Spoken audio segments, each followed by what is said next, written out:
구약성경 1159쪽입니다. 자, 봉독해 드리겠습니다. 에스겔 8장 1절에서 4절입니다. 여섯째 해 여섯째 달 초닷새에 나는 집에 앉았고 유다의 장로들은 내 앞에 앉아 있는데 주 여호와의 권능이 거기서 내게 내리시기로 내가 보니 불같은 형상이 있더라. 그 허리 아래의 모양은 불같고 허리 위에는 광채가 나서 단쇠 같은데 그가 손 같은 것을 펴서 내 머리털 한 보숨을 잡으며 주의 영이 나를 들어 천지 사이로 올리시고 하나님의 환상 가운데 나를 이끌어 예루살렘으로 가서 안뜰로 들어가는 북향한 문에 이르시니 거기에는 질투의 우상 곧 질투를 일어나게 하는 우상의 자리가 있는 곳이라. 이스라엘 하나님의 영광이 거기에 있는데 내가 들에서 본 모습과 같더라.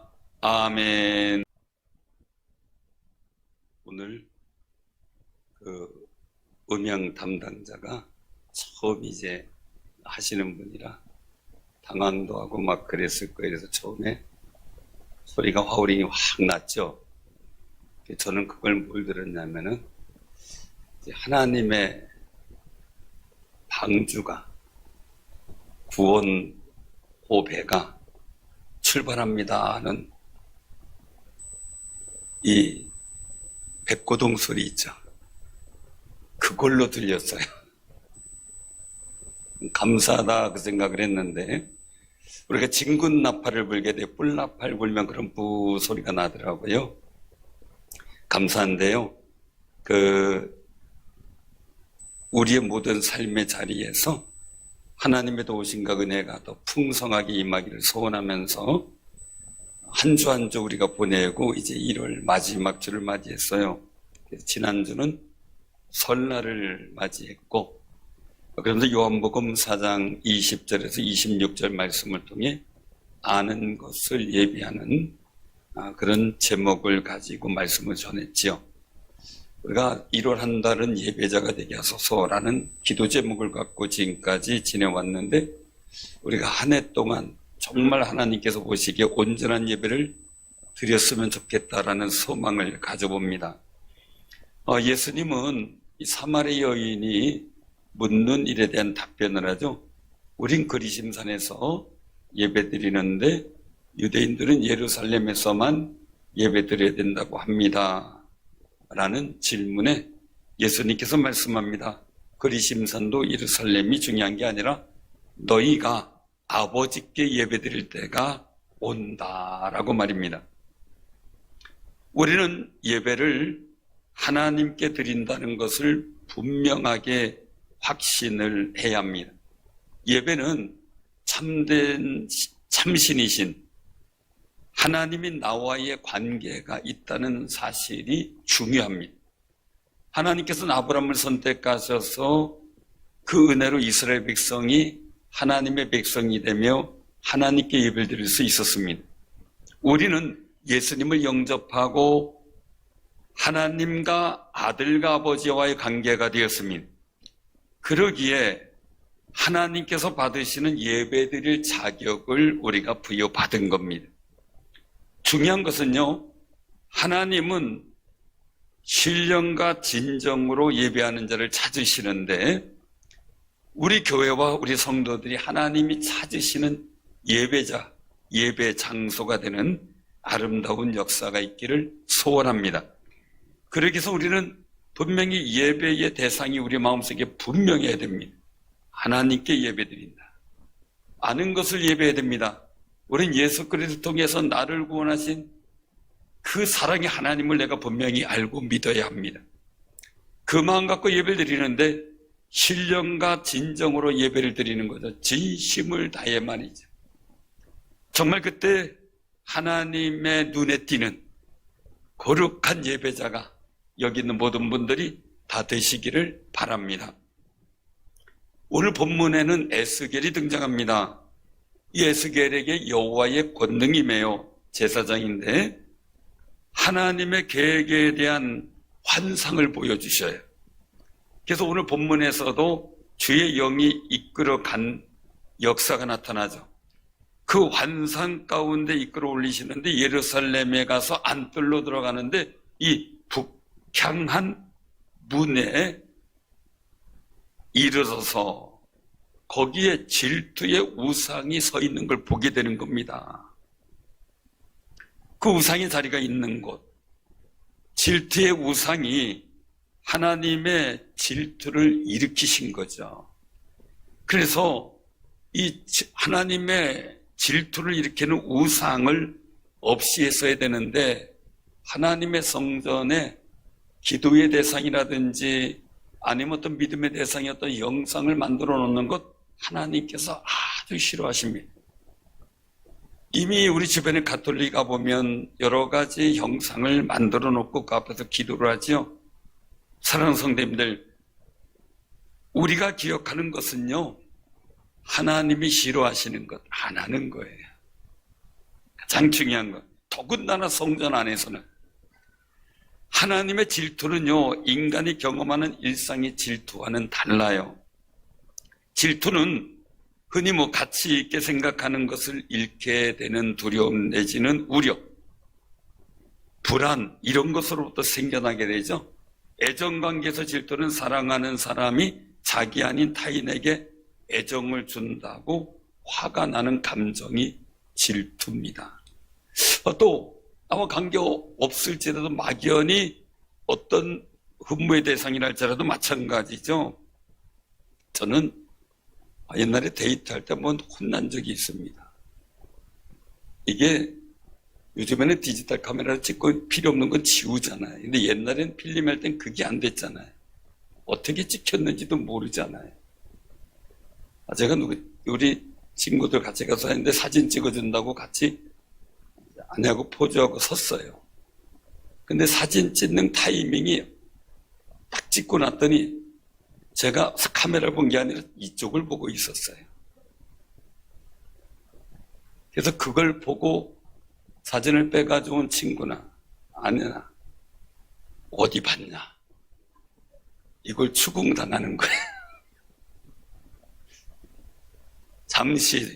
잠시 눈 돌렸는데 말이죠.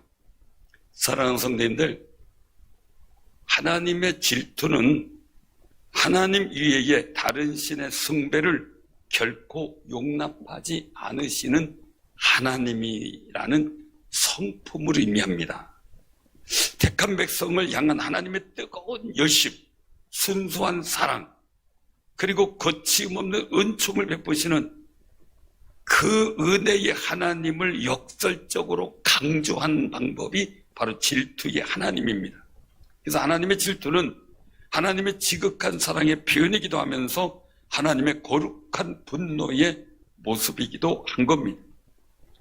한번 생각해 보세요. 하나님이 애지중지 여기시는 백성들이 다른 대상에게 마음을 주고 있다면 화를 내시겠죠. 여러분들 인간관계 속에서도 그런데 우리 자녀들이 내 부모를 공경하고 해야 되는데 다른 어떤 걸 더 좋아하고 있다면 속상하잖아요. 사랑하는 성도님들, 하나님은 우리가 하나님의 다른 무엇인가를 열정적으로 바라본다든지 사랑하면 마음의 고통을 받으시는 거예요. 그것이 가장 아픈 것이 바로 여호와의 질투를 일으키는 우상의 관계입니다. 하나님은 십계명에서 우상을 만들지 말 것을 말씀하셨어요. 그리고 그것들에게 절하지 말며 그것들을 섬기지 말라. 나 내 하나님 여호와는 질투하는 하나님인즉 나를 미워하는 자의 죄를 갚되 아버지로부터 아들에게로 3, 4대까지 이르게 하거니와 나를 사랑하고 내 계명을 지키는 자에게는 1000대까지 은혜를 베푸느니라 라고 출애굽기 20장 5절 6절에서 말씀하고 계세요. 오늘 본문 말씀에 보면 에스겔이 보는 환상 속에 예루살렘 성전에 하나님의 영광이 임한 그 자리에 하나님이 질투하는 우상을 세워두었다는 겁니다. 질투하시는 하나님은요, 6절에서 그들이 크게 가증한 일을 행하여 나로 내 성소를 멀리 떠나게 하느니라 라고 말씀하셔요. 우상이 있는 곳에는 하나님이 계실 수 없다는 겁니다. 아니, 안 계신다는 겁니다. 하나님께서 예루살렘 성전을 떠나자마자 예루살렘 성전은 바벨론에 의해서 무너지기 시작합니다.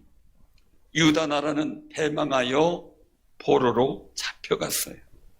사랑하는 성도님들, 우리 하나님께서 질투하시게 만들면 안 됩니다.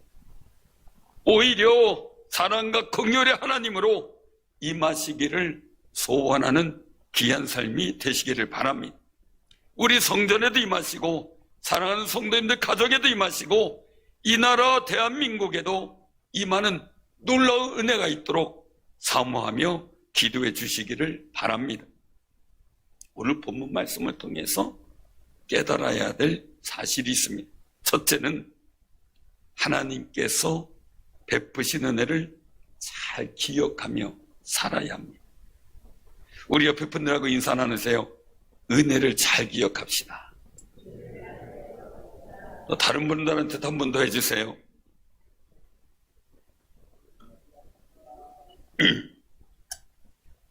제가 물 한 번 마실 타임을 얻기 위해서 인사하라 했습니다. 하나님이 질투하시게 하는 죄를 범하는 이유가 있더라고요. 한마디로 하나님의 은혜를 잊어버렸을 때 그렇게 되더라고요. 시편 106편 19절에서 21절을 보면요, 이스라엘 백성들이 호렙에서 송아지를 부어 만들어서 우상으로 삼고 경배했어요. 하나님의 영광을 풀먹는 소의 형상으로 바꾸었다고 고발하고 있는 거예요. 근데 그 원인을 말씀하는데, 기록된 대로 보면 애굽에서 큰 일을 행하신 그의 구원자 하나님을 그들이 잊었나니 라고 고백하고 있어요. 강대국 애굽의 노예로 살고 있는 것을 탈출시켜가지고 자유인이 되게 하셨어요. 노예 삶이 좋아요? 당연히 자유인이 좋은 거죠. 그 일을 위해서 하나님께서는 애굽 땅에 재앙을 퍼붓습니다. 10가지 재앙을 통해 퍼부어요. 그러면서 이스라엘 민족이 거하는 고센 땅에는 재앙이 임하지 않도록 구별하십니다. 장자가 죽는 재앙에도 이스라엘 백성은 양의 피를 문설주에 발라라는 명령에 따라 그렇게 했을 때 죽음의 사자가 집을 넘어갑니다. 그래서 6월절입니다. 홍해를 가르면서 애굽 군대는 죽게 했지만 이스라엘 백성은 육지같이 건너게 하셨고, 식량이 없는 광야에서 그들을 주거니 보시고 만나와 메추라기로 먹이고 배불리셨습니다. 또한 물 없는 광야에서 반석에서 물을 내게 하시고 생수를 먹게 하셨던 겁니다. 그런데도 불구하고 하나님의 은혜를 기억하지 못하고 감사하지 못하고 잊어버리고 송아지 우상을 만든 겁니다. 그것을 신으로 섬기자고 아우성칩니다. 은혜를 모르니 배응망덕한 처사를 한 거죠. 그래서 하나님의 은혜를 모르니 어떻게 됩니까? 애굽은 탈출할 수 있었을런지 몰라도 가나안 땅에 들어가지는 못했습니다. 우리는 예수 믿고 구원받고 천국도 가는, 그리고 또한 그것만 아니라 이 땅에서 하나님의 복된 역사를 만들어가는 귀한 승리자들이 되시기를 바랍니다. 사람들은요, 잘 되거나 좋은 일이 생기잖아요. 병이 낫기도 하잖아요. 그러면은요, 하나님이 하는 다른 대상을 생각할 때가 참 많이 있어요. 어떤 사람은 자기가 잘난 것으로 생각해서 자기를 자화자찬하기도 합니다. 어떤 사람은 조상덕이라고 생각하기도 합니다. 어떤 사람은 또 무의식적으로 나는 행운하라고 생각을 합니다. 간혹 보면 자신이 가진 어떤 물건이 운을 불러왔다고 생각하는 분도 계시는 경우를 보게 돼요. 묘를 잘 썼다는 둥, 이사를 잘했다는 둥, 지난번에 나무를 옮겨 심었더니 좋았다는 둥, 뭐 여러 가지 좋은 일이 생긴 것들에 대해서 별의별 다른 조건들을 달게 됩니다. 그런데 하나님의 도우심이 있었다고 얘기를 하는 건 참 인색합니다. 근데 한 가지 더 중요한 게 있습니다. 하나님의 도우심이 있다고 인정하면서도 왠지 모르게 내 마음의 한구석에 다른 내게 유익했던 것을 생각하는 경우가 많이 있습니다. 하나님께 예배를 드리면서 다른 신을 생각하는 것이나 세상의 우상을 섬기는 방법을 내가 생각해서 사용하는 것, 아니면 어떤 것을 통해 하나님을 연상하려고 하는 이런 일들이 하나님의 질투심을 유발하게 된다는 사실입니다. 이런 생각들이 하나님의 질투하시게 하는 우상을 성전에 둔 것과 같다는 겁니다. 우리 마음은 하나님의 성령이 거하시는 성전이기 때문에 그렇습니다. 고린도전서 3장 16절에 보면 너희가 하나님의 성전인 것과 하나님의 성령이 너희 안에 계시는 것을 알지 못하느냐라고 책망하셨습니다. 오직 하나님의 은혜요 도우심이었음을 고백하며 모든 것이 은혜입니다. 감사하는 마음으로 충만해지는 아름다운 마음이 되시기를 바랍니다. 그때 성령께서 기뻐하시고 부어주신 은혜가 우리에게 충만해지는 겁니다.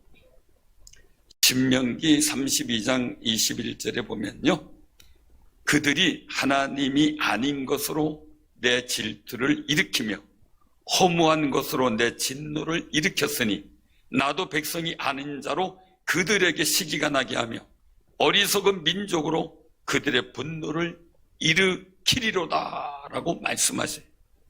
하나님이 질투하시니까 주변 나라들을 강성하게 해서 그저 주변 나라들로 하여금 이 유다 나라, 북이스라엘 나라를 징계하겠다는 말씀입니다. 그러니 바벨론에게 망해서 포로로 잡혀가 노예 생활하는 고통을 겪게 되는 거죠. 하나님의 은혜는 잘 기억하고 살아야 합니다. 은혜를 기억할 뿐만 아니라 하나님의 은혜를 갚으며 살아가는, 그것이 사람의 관계도 마찬가지입니다. 갚으며 살아가는 사람이 복이 있습니다. 미국의 이 보스턴 시에 있었던 일입니다. 경제공황 때니까 아주 오래된 이야기죠. 스트로사라고 하는 청년이 있었어요. 이 청년이 큰 꿈을 가지고 있었어요. 근데 꿈은 큰데 문제는 필요한 돈이 없는 거예요. 그래서 그 지역의 거부인 바턴시라고 하는 사장을 찾아가요. 그래서 그 당시에 2,000불을 꿔달라고 부탁을 합니다. 자기는 담보는 없습니다. 그러나 일에 대한 꿈과 용기가 있으니 믿고 대여해 주시면 그 은혜는 잊지 않겠다라고 자신 있게 얘기를 합니다. 요새는 기업에 투자나 모든 걸 할 때 평가할 때도 미래 가치를 계산을 하더라고요.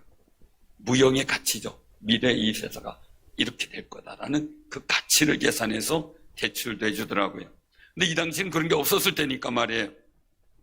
바턴 씨는 주위의 사람들이 이런 얘기를 듣고 야, 경력도 없다, 담보도 없다, 후원자도 없다, 그리고 뭘 해야 될지도 모르는 청년인데 돈을 구워주는 것은 위험한 일이다.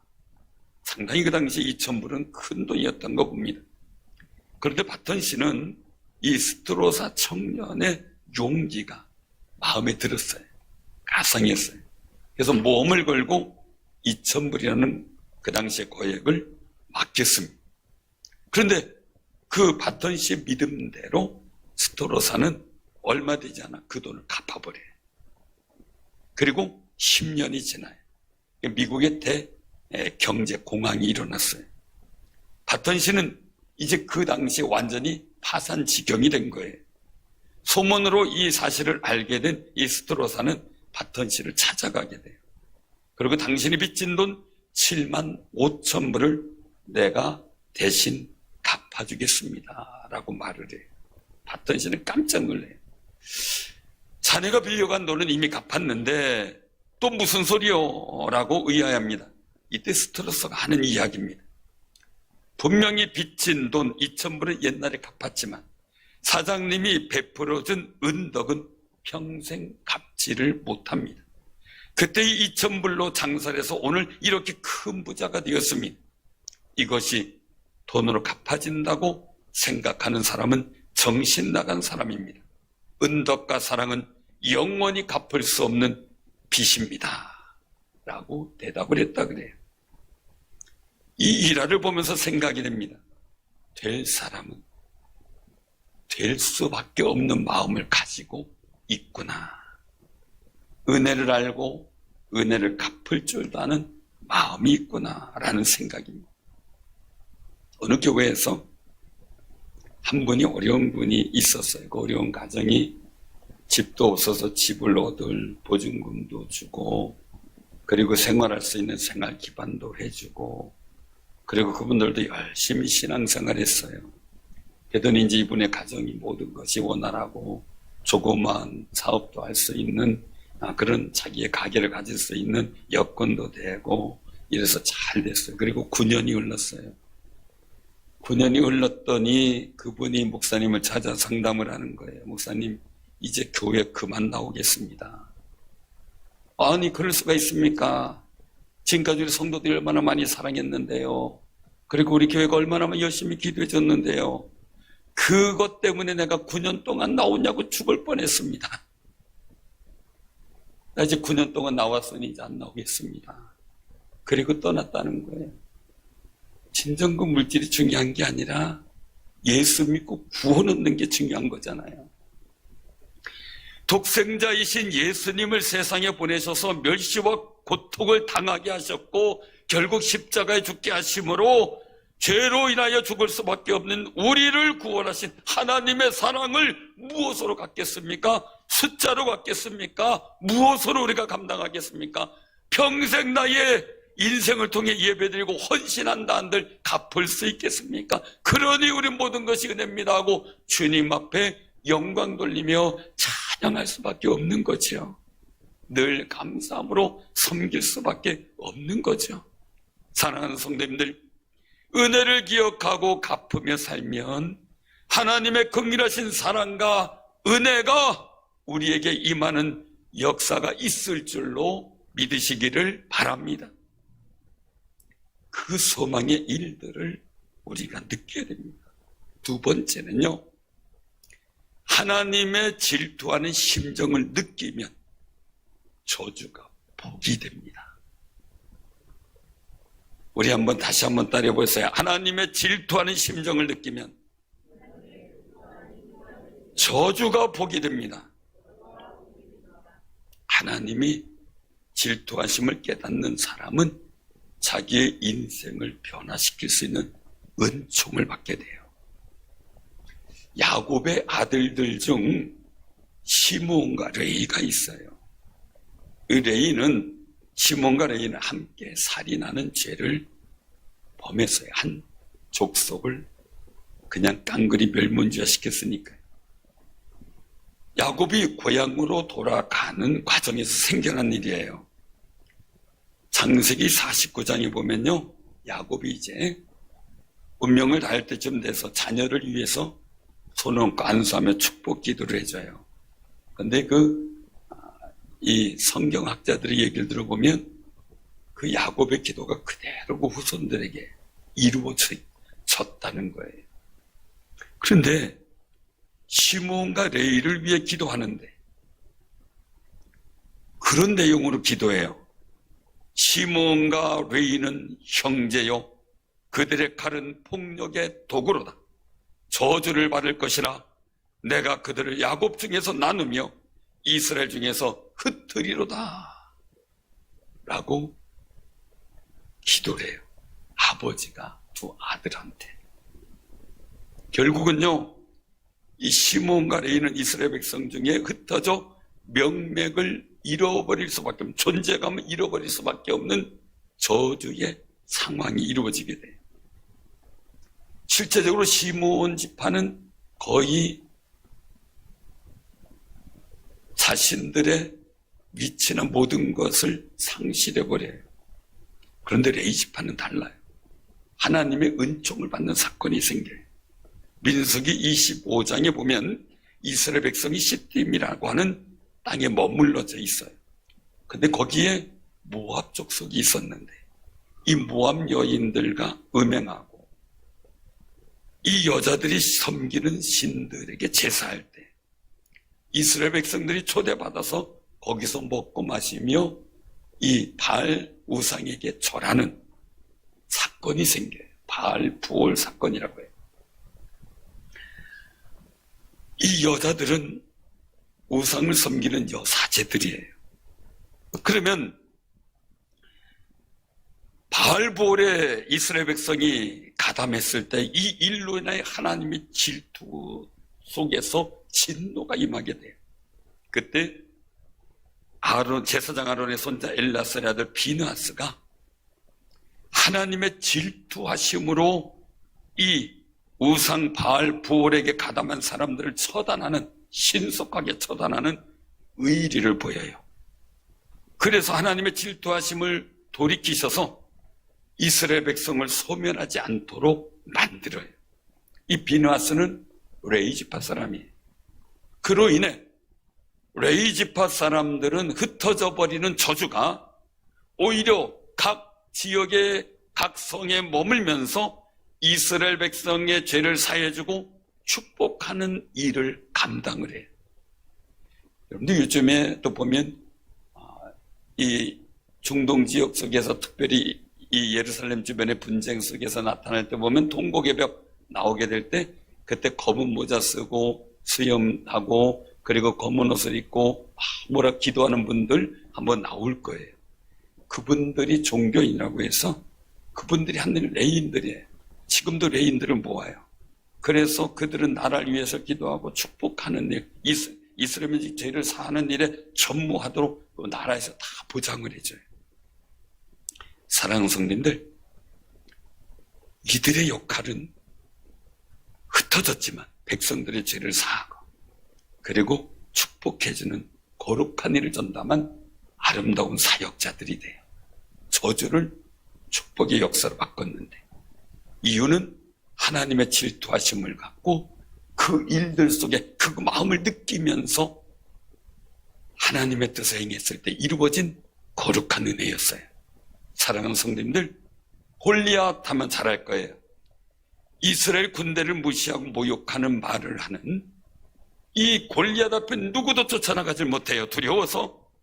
그런데 여호와의 질투하심, 네가 누구간데 할례받지 않은 백성이 하나님의 사신 군대를 무시하냐 모욕하냐, 그리고 느끼고 뛰쳐나간 게 다윗이에요. 하나님의 군대를 모욕하는 것을 듣고만 있을 수 없었기 때문이죠. 하나님은 그런 다윗을 통해 골리앗을 이기게 하셔요. 그리고 오늘날도 그 일하는 계속 많은 사람들, 믿는 사람이건 안 믿는 사람이든 간에 지도자든 평범한 사람이든 간에 이 이야기는 화제가 되고 있지요. 그런 다윗을 하나님은 이스라엘 왕이 되게 하셨어요. 사무엘하 7장 8절에 말씀하셔요. 내가 너를 목장 곧 양을 따르는 데서 데려다가 내 백성 이스라엘의 주관자로 삼았다 라고 말씀하세요. 사랑하는 성도님들, 우리가 한번 기억해 보시기 바랍니다. 하나님을 섬기는 교회예요. 그런데 이 교회를 폐쇄하려고 하는 주민자치법에 이것을 개정 발의라는 국회의원들도 있고 그런 사상을 가진 사람들이 예배를 드리지 못하게 했던 일도 있고요. 동성애나 차별금지법 통해서 그들의 목표는 교회가 폐쇄되는 겁니다. 그런 목표를 가지고 하나님의 교회를 훼손하고 있는데 우리는 그 모습 속에서 하나님의 질투심이 느껴지지 않는다면 참 안타까운 일이라는 거죠. 세상 사람들이 교회를 비방하고 폄하하는 말을 할 때 하나님의 얼굴빛을 우리가 느낄 수 있어야 되는 거예요. 그리고 눈물과 기도로 속상함과 안타까움을 놓고 주님 앞에 탄원하는 기도를 할 수 있는 용기도 있어야 한다는 거죠. 나라 민족을 위해서도 올 수 있어야 합니다. 하나님의 질투하심을 느끼면서 내 가족을 위해서도 올 수 있어야만 합니다. 그럴 때 성령님을 통해서 하나님은 하나님의 은혜를 우리에게 부어주십니다. 능력도 힘도 영적 권세도 부어주십니다. 믿지 않는 가족들을 위해 하나님의 질투하심이 느껴진다면 눈물로 통곡하는 기도가 쉴 수가 없습니다. 구원의 역사를 위해서 말입니다. 가족 구원의 역사가 이루어질 때 집안에 흐르는 질병과 실패의 고통과 형통하지 못하는 불통의 저주가 떠나가기 시작을 합니다. 사랑하는 성도님들, 우리는 하나님의 사랑하는 자녀들이에요. 하나님의 자녀들이 저주 가운데 실패 가운데 살아가면 하나님은 자존심이 상하셔요. 왜요? 독생자, 사랑하는 독생자 예수님까지 희생하면서 우리를 구원하신 하나님이에요. 주님은 그러실 거예요. 내가 너를 위해서 십자가를 졌는데 너는 왜 그렇게 사느냐? 요한복음 16장 33절에 보면 그렇게 말씀하세요. 이것을 너희에게 이르는 것은 너희로 내 안에서 평안을 누리게 하려 함이라. 세상에서는 너희가 환난을 당하나 담대하라. 내가 세상을 이기었노라 선언하셨어요.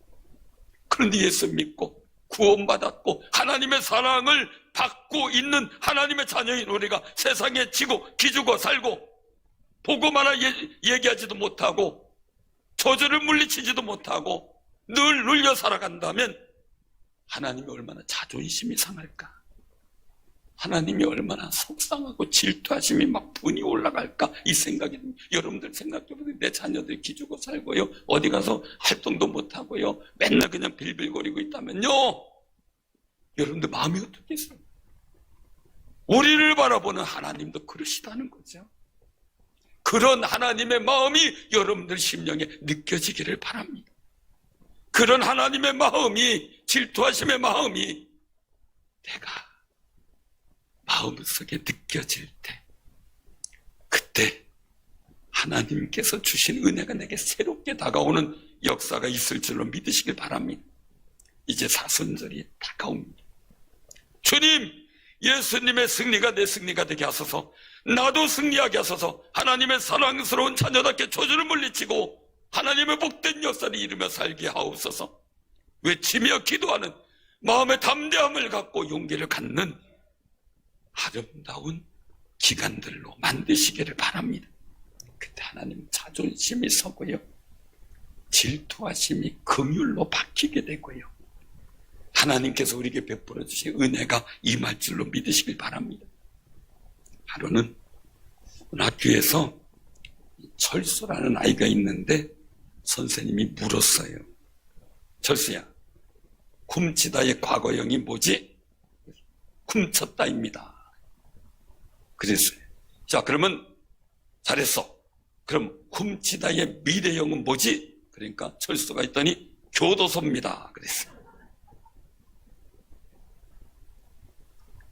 훔칠 것이다가 아니라 교도소래. 왜? 훔쳤으니까 교도소 간다는 거죠.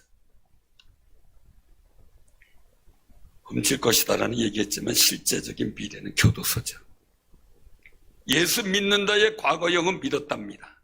예수 믿었다. 미래형은 예수 믿을 것이답니다. 그러나 인생의 미래는 천국 간답니다. 하나님의 복을 누린답니다. 그럼 기도한다의 미래형은 뭡니까? 기도할 것이다. 아니에요. 응답받았답니다. 사랑하는 성도님들, 하나님의 질투의 미래형은 멸망이라고 그랬습니다. 하나님의 사랑과 긍휼은 미래형이 우리에게 하나님께서 복 주심의 역사의 승리입니다. 그런 역사를 이루어가는 승리자들이 되시기를 바랍니다.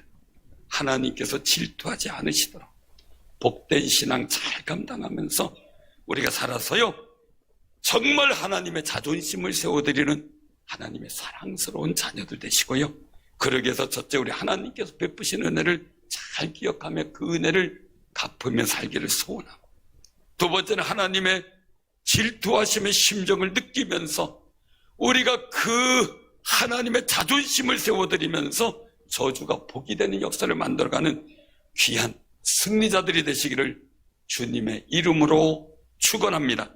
아멘. 기도합니다.